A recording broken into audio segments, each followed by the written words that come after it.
सभी मित्रों को रोहित कुमार पांडे का नमस्कार। प्रेरणादायक कहानियों, मोटिवेशनल स्टोरी के इस सत्र में आप सभी का एक बार पुनः हार्दिक स्वागत है, अभिनंदन है। मित्रों, गरीबी जीवन का बहुत बड़ा अभिशाप है। हम समाज में देखते हैं कि समाज में बहुत प्रतिभावान व्यक्ति हैं, लेकिन उनके पास गरीबी है और गरीबी के कारण वो जीवन में आगे नहीं बढ़ पाते हैं। गरीबी व्यक्ति की कमर तोड़ देती है। गरीबी चाहे किसान की गरीबी हो, चाहे जिस तरह की गरीबी हो।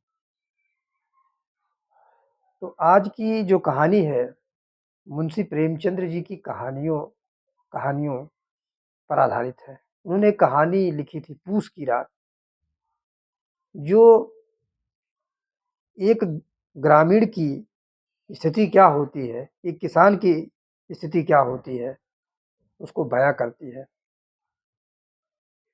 एक गरीब किसान को कितनी चुनौतियों का सामना करना पड़ता है, इस कहानी को पढ़ने से हमें पता चलता है। तो यह कहानी एक किसान के संघर्ष की कहानी है, जिसे आप ज़रूर सुनें और बड़ी ही रोचक कहानी है। आइए चलते हैं स्टोरी की तरफ। जैसा कि नाम है, कहानी का शीर्षक है पूस की रात। तो पूस की रात मतलब ठंड ज़्यादा, ठंडी के समय की कहानी है। ठंड के समय की कहानी को बताती है। दिसंबर और जनवरी की स्थिति। एक किसान है जिसका नाम था हल्कू। हल्कू किसान बहुत गरीब था। बड़ी मुश्किल से ही उसे अपने जीवन का निर्वाह हो पाता था। किसान था, उसका पेशा ही था खेती करना। और प्राचीन समय में आपने देखा होगा कि, या अपने दादा बाबा से सुना होगा कि जब वो खेती करते थे, तो बहुत से लोग खेत में मचान बना करके रात रात खेतों की रखवाली करते थे। जैसे आलू बो दिए, मटर बो दिए। तो नीलगाहों का, सांड का बड़ा आतंक रहता था, तो रात रात लोग जागते थे। हल्कू की भी वही स्थिति है। फसल की रखवाली के लिए वह रात रात जागता है। रात को जागता है, सुबह घर आता है।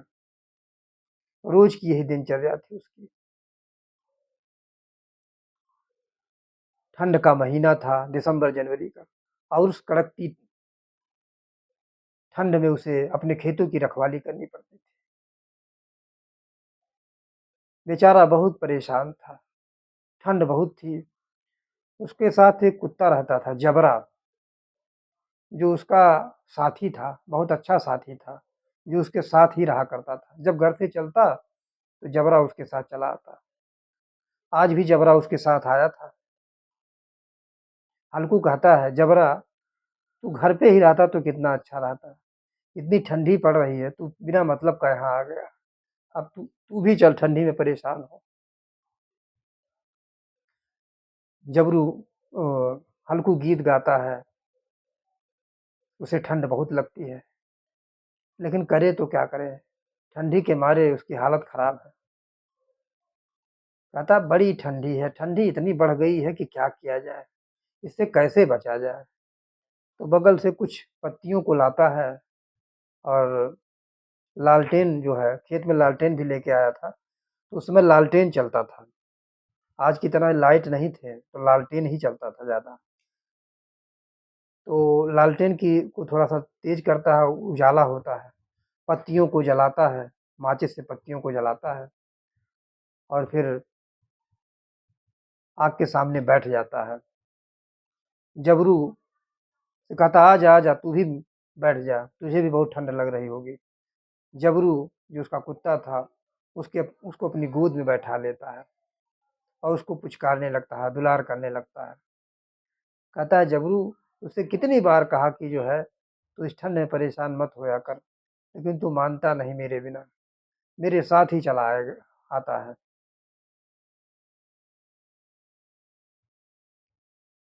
लेकिन ठंडी ठंडी उसकी जा नहीं रही थी।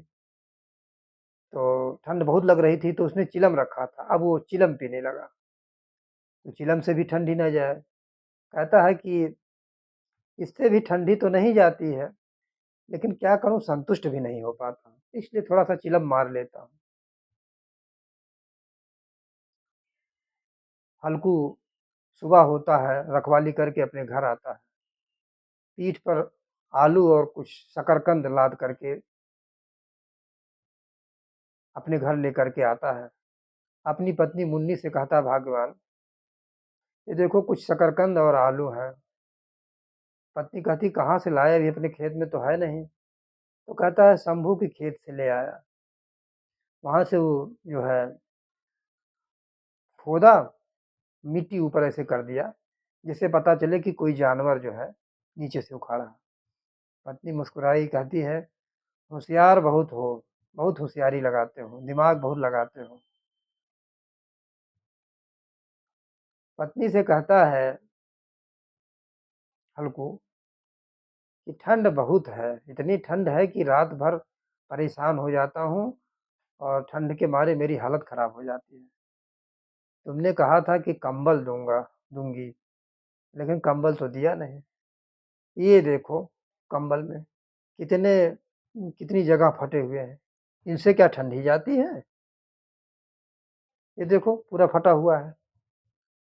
पत्नी कंबल को देखती है, कहती है, अच्छा ठीक है, परेशान ना हो।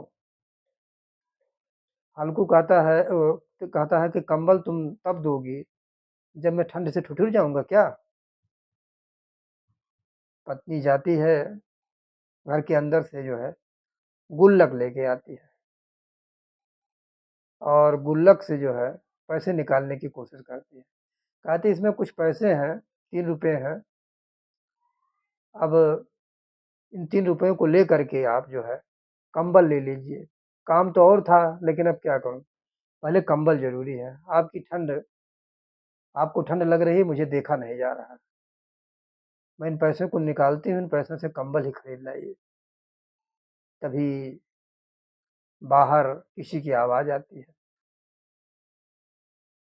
आवाज सुन करके हल्कू बाहर जाता है, देखता है साहूकार आया हुआ है। साहूकार हल्कू से कहता है, क्यों हल्कू, तू कब का 2 रुपया मुझसे लिया था, लेकिन आज तक नहीं दिया, और तेरे पास आते आते मेरे जूते घिस गए। हल्कू कहता, क्यों परेशान होते हैं, मैं दे दूंगा, और आपको जूते घिसाने की क्या जरूरत है? साहूकार कहता, क्यों ना घिसाऊं, तू तो कितनी बार तुझसे कहा और कितनी बार कह रहा है दे दूंगा दे, लेकिन आज तक नहीं मिला। कब देगा पहले बता। हल्कू कहता है कि इसके लिए अपनी पत्नी से को प्रसन्न करना पड़ेगा, उसकी खुशामदी करनी पड़ेगी, तब पैसा मिलेगा तो दे दूंगा। साहूकार कहता है कि मैं यहीं बाहर खड़ा हूँ, तू जा लेके आ अपनी पत्नी से। तो कहता है, यहाँ खड़े खड़े क्या पैसे मिल जाएंगे इतने जल्दी? इतने आसानी से पैसे नहीं मिलेंगे, उसके लिए पत्नी को मुझे टाइम देना पड़ेगा, समझाना पड़ेगा, बताना पड़ेगा, तब तो पैसे ले पाऊंगा। अब आपके खड़े रहने से क्या यहाँ पैसे मिल जाएंगे? आप खड़े रहिए तो मैं भी खड़ा रहूं। साहूकार कहता है कि ठीक है, मैं जाता हूँ, लेकिन अगर तूने पैसे नहीं दिए तो ये समझ ले कि अच्छा नहीं होगा, बता दे रहा हूँ। हल्कू कहता है कि अब तुम परेशान ना हो, मैं पैसे दे दूंगा। साहूकार वहां से चला जाता है। घर के अंदर आता है हल्कू। मुन्नी कहती है, उसकी पत्नी मुन्नी कहती है, साहूकार था ना? कहता है, हाँ। मैं समझ गई वो पैसा लेने आया होगा, खेती तो होती नहीं है सही से, तो उधार तो लेना ही पड़ेगा। मैं कितनी बार मैंने कहा कि जो है खेती छोड़ दो, कहीं मजदूरी कर लो, खेती से अच्छा मजदूरी है, कुछ 2-4 पैसे मिल तो जाएंगे, और इसमें दिन भर परेशान हो, कुछ नहीं मिलता है। वो जो सेठ आया आज जो है, सच्चू आया था, वो सेठ के यहाँ जो है बोरी उतारनी है। तो अगर बोरी वहाँ से उतार लाते तो कुछ पैसे मिल जाते। तो कहता है क्या करूँ? दिन भर काम करूँ, रात को जो है रखवाली करूँ, रात भर जागूँ, इतना मेहनत कैसे करूँ? क्या करूँ बताओ? फिर कहता है कि ये जो साहूकार आया था ये अपने पैसे माँग रहा है, तो तुम्हारे पास जो पैसे हैं कंबल देने के लिए जो तुम कह रहे थे, किसी साहूकार को ही दे देते। पत्नी कहती है इसे मैं साहूकार को नहीं देने दूँगी, ये पैसा आप कंबल के लिए ले लीजिए और जब फसल होगा तब कह दीजिएगा साहूकार पैसा ले लेगा। हल्कू कहता है वो मानेगा थोड़ी ना, उसको तो बहुत जल्दी पड़ी हुई है, वो तो गाली देता है। वो जब भी मिलेगा गाली देगा और जो है कुछ उल्टा-सीधा करेगा। 4 आदमियों के बीच में बेइज़्ज़त करेगा, 4 आदमियों के बीच में हमें उल्टा-सीधा सुनाएगा। तो तुम उस पैसे को दे दो। बड़ा मनाता है, बहुत कुछ सब कुछ कहता है। पत्नी का मन तो नहीं था पैसे देने के लिए। पत्नी कहती है कि पैसा आपके लिए रखा था कंबल के लिए, लेकिन नहीं मान रहे हो तो देना ही पड़ेगा। कहता है क्या करूँ? या तो गाली सहूँ उसकी हमेशा। पत्नी गुस्से में जो है गुल्लक से पैसा निकालती है और हल्कू को दे देती है। हल्कू उस पैसे को लेकर के जो है जमींदार को दे देता है। हल्कू अपनी पत्नी से कहता है कि हम लोगों के लिए तो गरीबी है, साहूकार जमींदारी तो मौज कर रहे हैं। खेती मेहनत से करो, खेती होने के बाद भी जो है परेशानी है। इतना मेहनत करो फिर भी वो पैसा जो है चला जाता है इन लोगों के पास।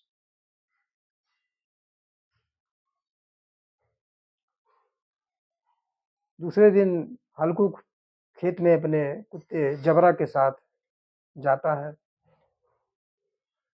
आज बड़ी ठंडी है, बहुत ठंड लग रही है। किसी तरह लाख कोशिश करने के बाद ठंडी नहीं जा रही है। अब हल्कू बेचारा बिना का अब पैसा तो जमींदार को साहूकार को दे दिया, तो अब उसके पास वही कंबल है। कंबल उसने नहीं खरीदा। गरीबी की दुर्दशा देखिए। बेचारा उसी ठंड में सोने के लिए मजबूर है। वो गरीब क्या करे? हल्कू अपनी जबरा को साथ लेकर अपने खेत में जाता है और ठंड के मारे उसकी हालत खराब है।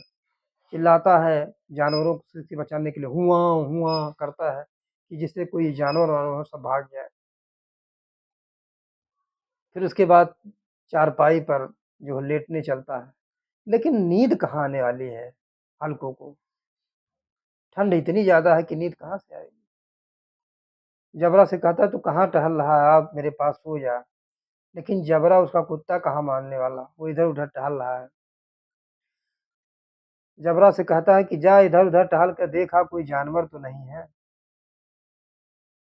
तो जबरा उसकी भाषा समझता है, वो जाता है सब जगह देखता है तो कोई जानवर नहीं। फिर घूम कर के चला आता है। हल्कू कह रहा है कि आज बड़ी ठंड है कैसे क्या किया जाए? फिर हल्कू जो है खेत में जाता है खेत में, वहाँ से कुछ जो है पौधों को उखाड़ता है और उसका झाड़ू बनाता है और उसको जो है लेकर के आग जला कर के उसमें जो है आगे बढ़ता है, लकड़ियों की वो पत्तियों की खोज में। सोचता है कुछ पत्ती जला लूँ, जब पत्ती जला लूँगा बढ़िया से, तो ठंड कम हो जाएगी। तो जाता है और एक जगह पत एक खूब पत्तियों को इकट्ठा करता है, उस पत्तियों का एक गट्ठर बनाता है और गट्ठर बना कर के पत्तियों को लेकर के आता है। बड़ा प्रसन्न होता है, खूब नाचता है, कहता है आज तो ठंड चली जाएगी, ललकारता है, "ए ठंड! आज तू मेरे पास नहीं आएगी।" बड़ा प्रसन्न होता है, जैसे शराबी शराब पीने के बाद प्रसन्न प्रसन्न हो जाते हैं, वैसे वो भी प्रसन्न होता है। तो आग जलाता है, आग जलने लगती है, खूब नाचता है आग के सामने। वाह! क्या आनंद है, क्या मज़ा है। ठंडी कम होने लगती है उसको। जब ठंडी कम होने लगती है, तो वो जो राख के किनारे वो चारपाई में पर सो जाता है।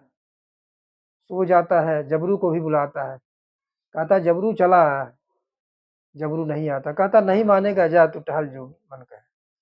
उसको आँख लग जाती है, सो जाता है। लेकिन फिर थोड़ी देर बाद कहता है कि जाऊँ ज़रा एक बार खेत पे देख आऊँ। चारों तरफ खेत पे नज़र दौड़ाता है, तो कोई जानवर तो था नहीं।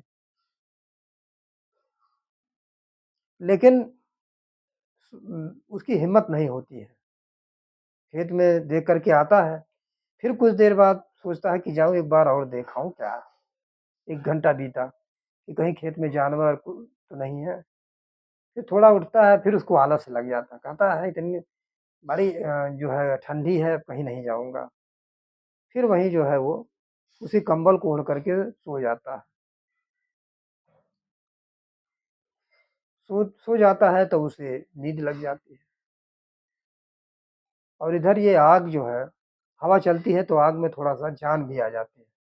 तो कहीं से कोई चिंगारी इधर-उधर जो है, किसी खेत में पड़ी आग की, तो पूरे खेत में आग लग गई। तो जितनी भी फसल थी उसकी, सब में आग लग गई और पूरा खेत में धुआँ-धुआँ होने लगा। जबरू वहाँ शांत बैठा हुआ है।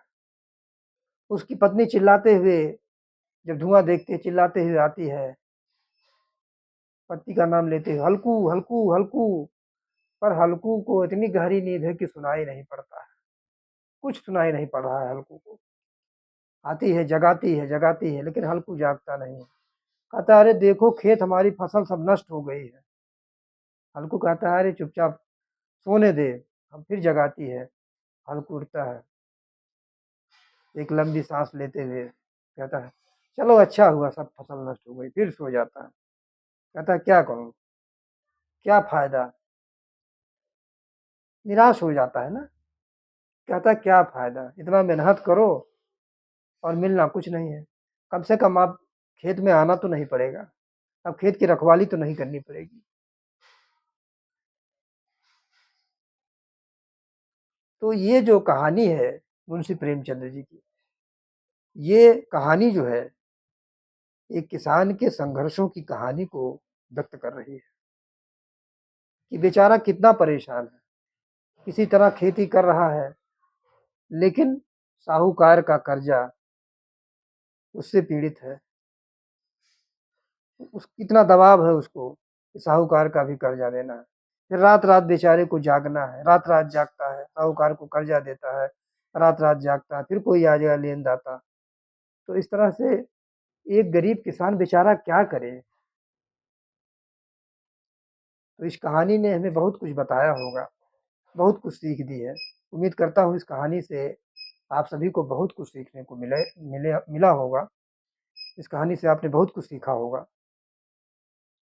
तो कहानी को सुनने के लिए आप सभी मित्रों का हम हृदय से आभार व्यक्त करते हैं और मैं पुरानी संस्कृति को जीवित रखना चाहता हूँ, इसलिए मैं कहानियों को एक ही दिशा में लेकर नहीं चलता हूँ कि एक ही तरह की कहानियाँ लेकर आपके समक्ष उपस्थित हूँ। हिंदी साहित्य के साहित्यकारों की कहानियाँ, अन्य मोटिवेशनल जो कहानियाँ होती हैं, मतलब और दूरदर्शन पर जो कहानियाँ आई हुई हैं, पौराणिक जो कहानियाँ हैं, सभी को मोटिवेशनल के अंतर्गत ला करके जोड़ने का प्रयास करता हूँ और वास्तव में ये सब कहानियाँ प्रेरणादायक हैं भी। तो आपको ये कहानी कैसी लगी ज़रूर बताइएगा। सभी मित्रों का बहुत-बहुत धन्यवाद। जय श्री कृष्णा, जय श्री कृष्णा, जय श्री कृष्णा, जय श्री कृष्णा।